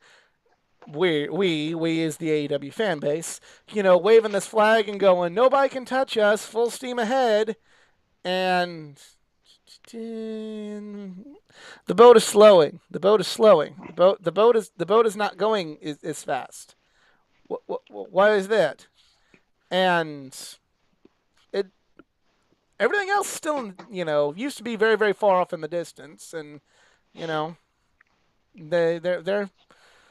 they aren't nipping at our heels, but hey, what's that thing? Oh, hey, there's actually things behind us. Uh-oh. I know we don't usually presume on this show to go into the head of who's putting these shows together, but is this a intentional narrative, you think?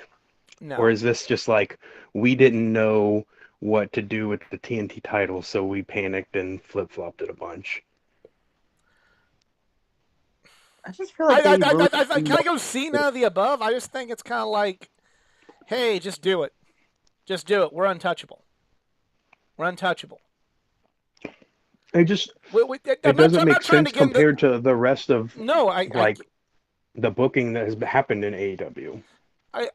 I mean, again, we don't really try not to get in the head and speculate about anybody. Because we don't know. Because we don't know. I mean, because we're marks. Exactly. But from the outside looking in, I really think the owner of this company is getting too big for his britches. And I really think that there's certain cases where I think the man's certifiably fucking insane. I think the britches are getting too big for him. I think he just has too much shit to handle.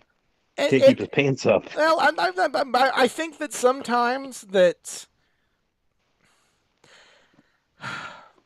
this is a bad comparison because it ended up working out really well for one of these guys, for the person I'm going to compare him to.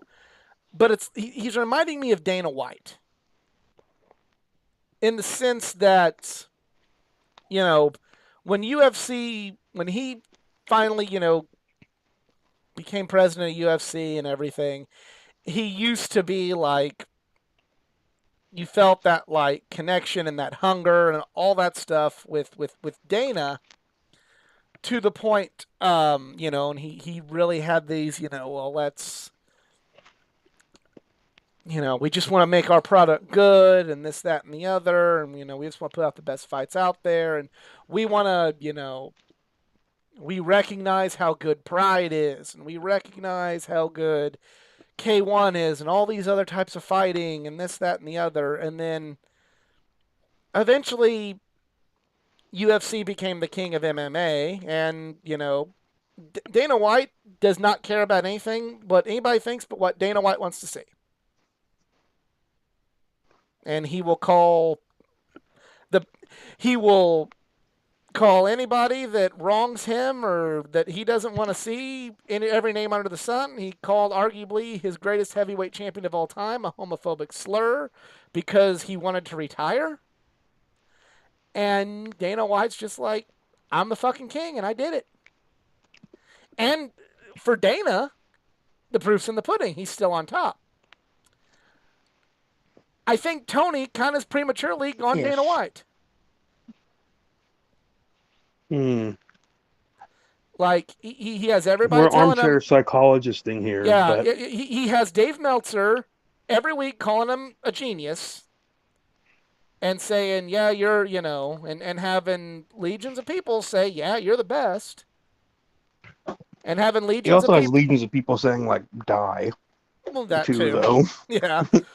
But so it might balance each other out there for your ego. But like at this point, if you criticize his product, you're stupid and you don't know what you're talking about. And I don't know, he's lost some earnestness in my opinion. I watched him on wrestling, and he seemed very earnest there. I really think he just, there's too much stuff. So he's, for all intents and purposes, there are people he gets advice from or whatever, but he's really like booking this as like a one-man show from what I understand. And like you could do that in the territory days, but you didn't have 700 people on your roster. Mm-hmm. And you didn't have 2 weekly television shows and weekend specials and 5 pay-per-views a year and own a soccer team and a football team. Yeah, he was straight up and another wrestling company. And he was straight up in the draft room. Like, as we speak, like, the NFL draft is going on, and Tony Khan was there with his father and the coaching staff of the Jaguars. So, like, I just don't think... there's not a human on the planet, no matter how good they are or how much they care or love wrestling, to put on a great wrestling product if they're doing all of this themselves. I think at times, Tony, sometimes I think he gets that reassurance that from the section that's like, everything you're doing is right. He's like, well, why do I have to change? I have Dave Meltzer and at least 500,000 people telling me everything I do is perfect. I get the vibe from this product that there are times where he's like, why do I have to tell you who Danhausen is? Why do I have to tell you who the Butcher and the Blade are? Like, get on the internet, dumbass. I'm busy. I'm running a company here. I don't have to fucking explain that to you. Get hip. Get hip, get smart, and join us when you finally get there. And I get those vibes from him. May not necessarily him, but I get the vibe. I think I get those vibes from fans.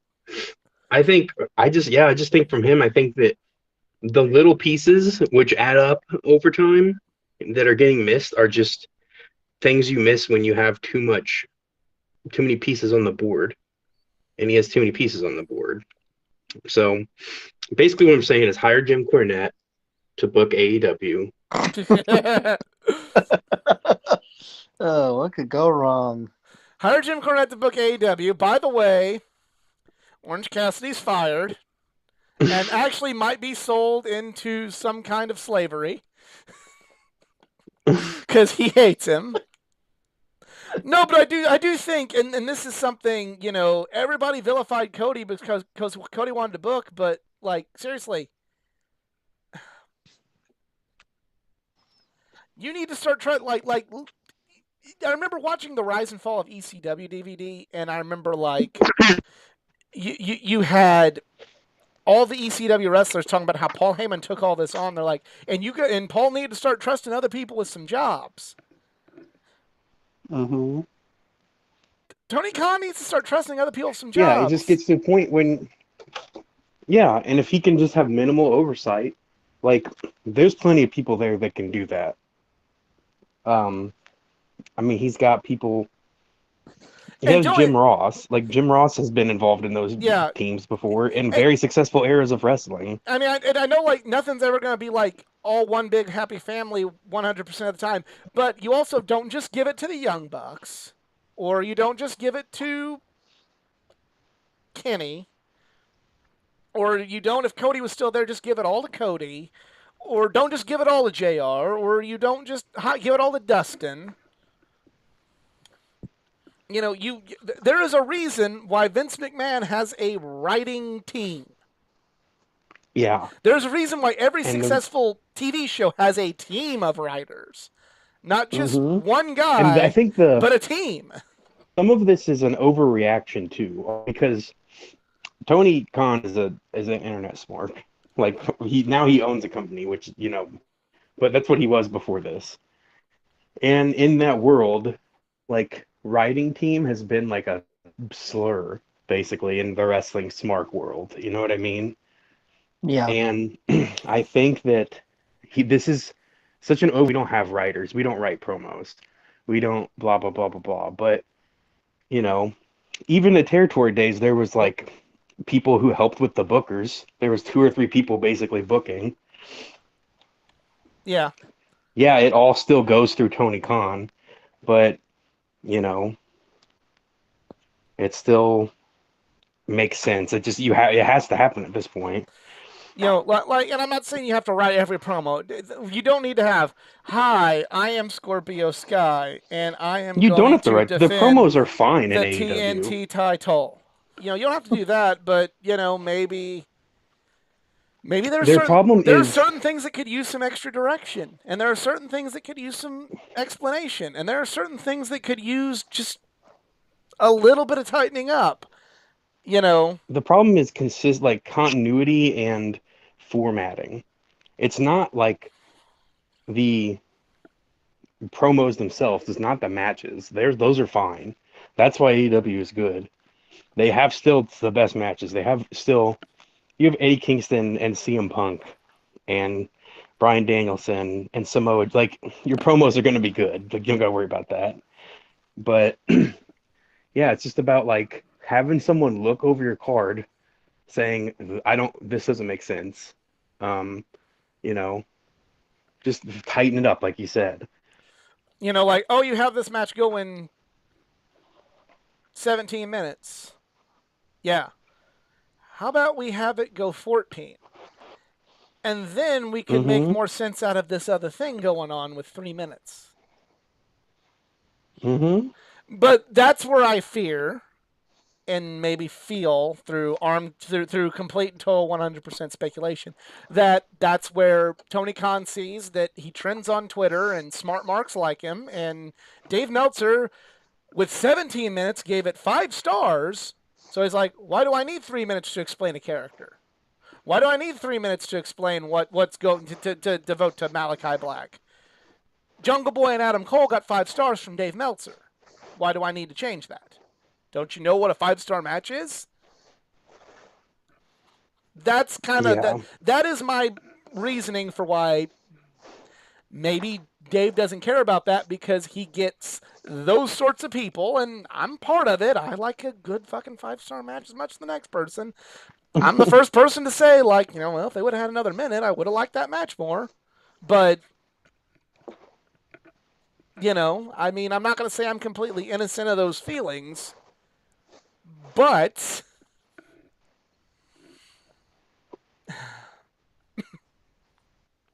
Well, that's why you want multiple people, though.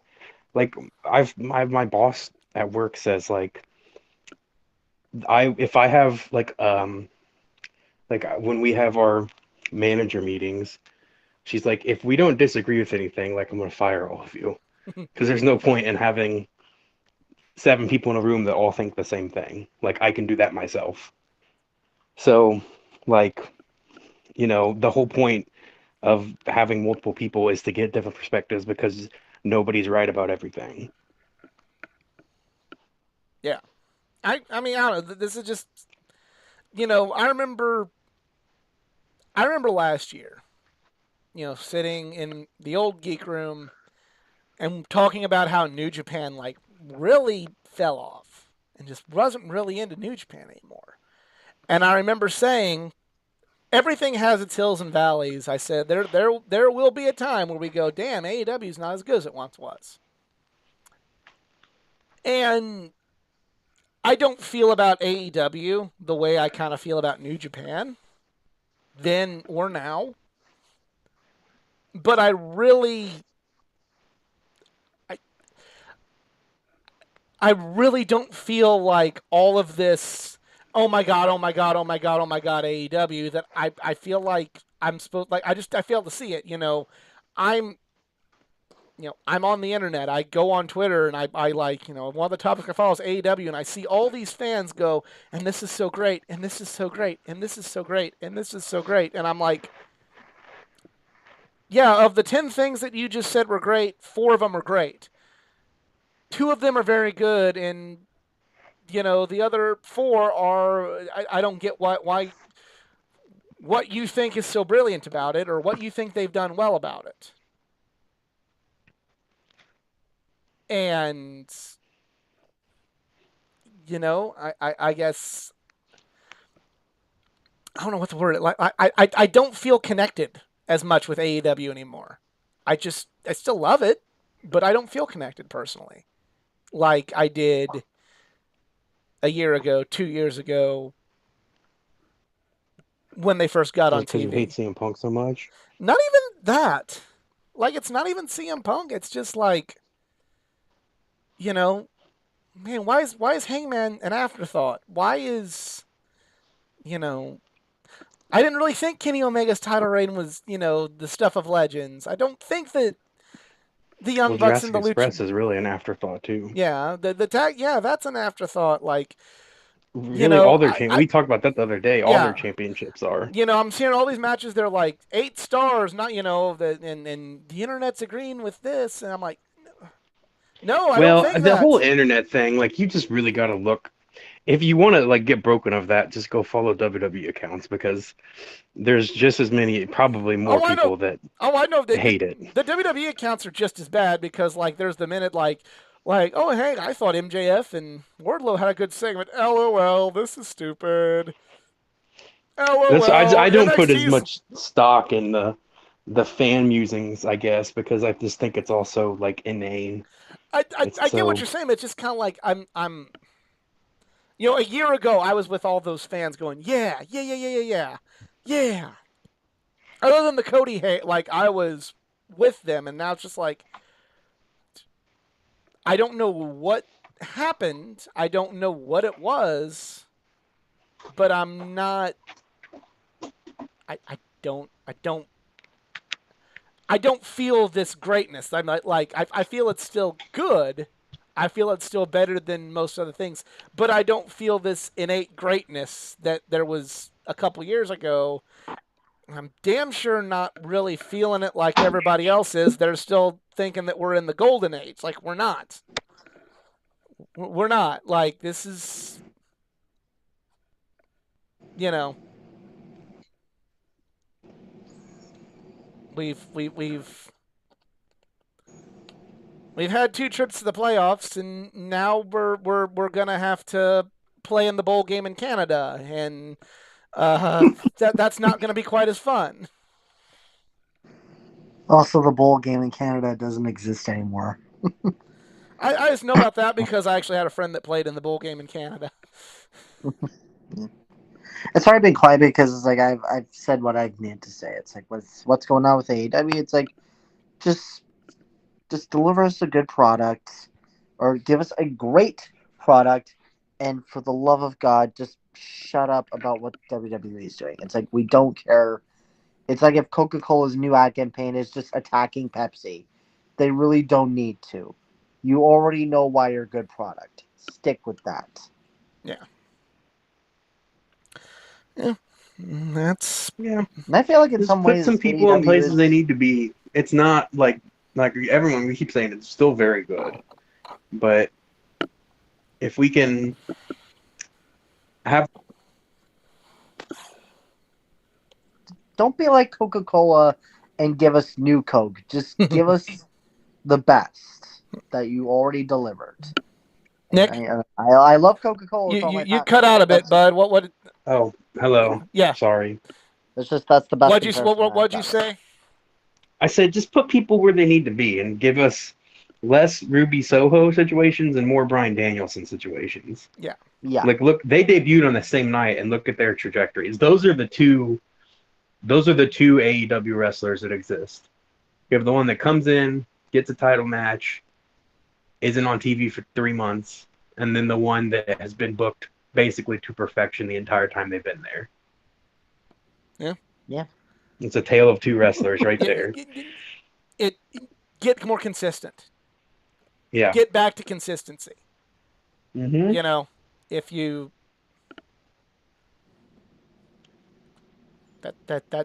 that's pretty much it. You know.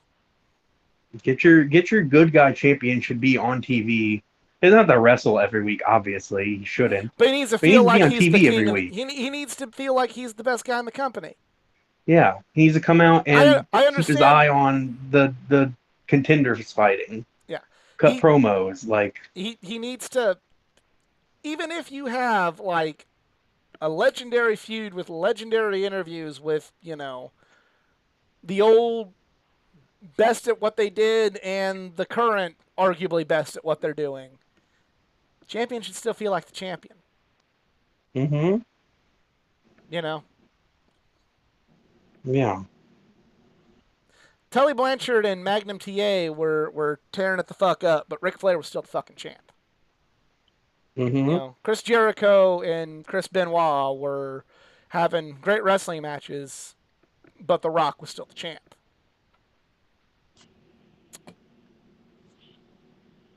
Just And there's nothing wrong with that at all. no. Just what does that tell you? Everybody else was still great, but you still knew who the man was. Yeah. The world title scene usually isn't putting on the best matches. Like in ring wise. You just know who the man is, though. But you know who the best Yeah. is. Your best matches come from the tag team or whatever the TV title or mid card title is, like historically in wrestling. Eh, I mean, NWA is 50-50. Whoever got it, when you had Dusty and It just Flair depends on and who was in Sting there, and all yeah. them, yeah. But you're right. Rare.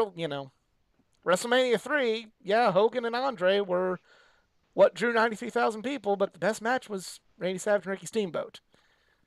You know, um, Even in the Attitude Era, like the yeah, matches were very good, but like the Intercontinental and then like the tag team matches were usually the best matches. You had Edge and Christian and the Dudleys and the Hardys. wrestling You each had other Chris Jericho constantly. and Eddie Guerrero and Chris Benoit Yeah, and Benoit and Kurt yeah, Angle and yeah. So AEW can still. It's not a lost cause. AEW's not in the mud. AEW's not going out no. of business. AEW is not anything bad. It's just a. Why we say this? I critique AEW so much because We're the hard. I know that it can be good. I said this. I said the teams I'm the hardest on are the teams that I like. I Yeah, if I you Yep. don't really critique if you WWE because listen I know what I'm if you getting. listen to me talk about the Broncos or the Cardinals or Notre Dame or Chase Elliott or Tyler Reddick, you'd think I hate them because I'm like, why are they doing this? Why aren't they doing this? Why is he trying this? Why is he doing this? Why didn't they go for this guy? Why aren't they doing this? Why didn't they run this? Why didn't they pitch this guy? It's because I want them to succeed more than I want anyone else to Yeah, succeed. I want AEW to succeed more than anyone else. and for me, it's like what I expect out of them. Like Yeah. if I liked the new Batman movie a lot, and I'm gonna critique a Batman movie a lot harder than I'm gonna critique Fast and Furious. I might happen to watch a Fast and Furious and like it, but like I kind of just accidentally liked it. And for me, that's like WWE to me. Like I might watch it. Like I like WrestleMania, but I didn't come in and be like, well, Fucking a car can't WrestleMania. actually like fly for 25 seconds off of a mountain. That's not realistic. Right. Whereas I might do that with Batman because, the best Batman movie has been infinitely better than the best Fast and Furious movie. My expectations are higher. Yeah. Okay, now which Fast and Furious movie were you watching? I don't know. Because I've I don't there's a seen know. most of them. They're all because they're probably. literally the fourth movie titled Fast and Furious is one of the weaker ones. Well, I don't know Like about I weaker love ones, the Fast but and Furious franchise. we got to I wrap just this one think up because it we've been going on should for have about 2 died. hours. So you want to thank you all for watching a look at our own psyche at AEW Wrestling, and at least that's what it's become. If you enjoyed, please give it a like, share, subscribe for more content, not just from the world of pro wrestling, but from the world of comic books, gaming, anime, and all things geek culture. Send your hate tweets at athletic_geek89, or if you want to just follow me. Also, check out facebook.com/athleticgeek89 and Twitter at athleticgeek89.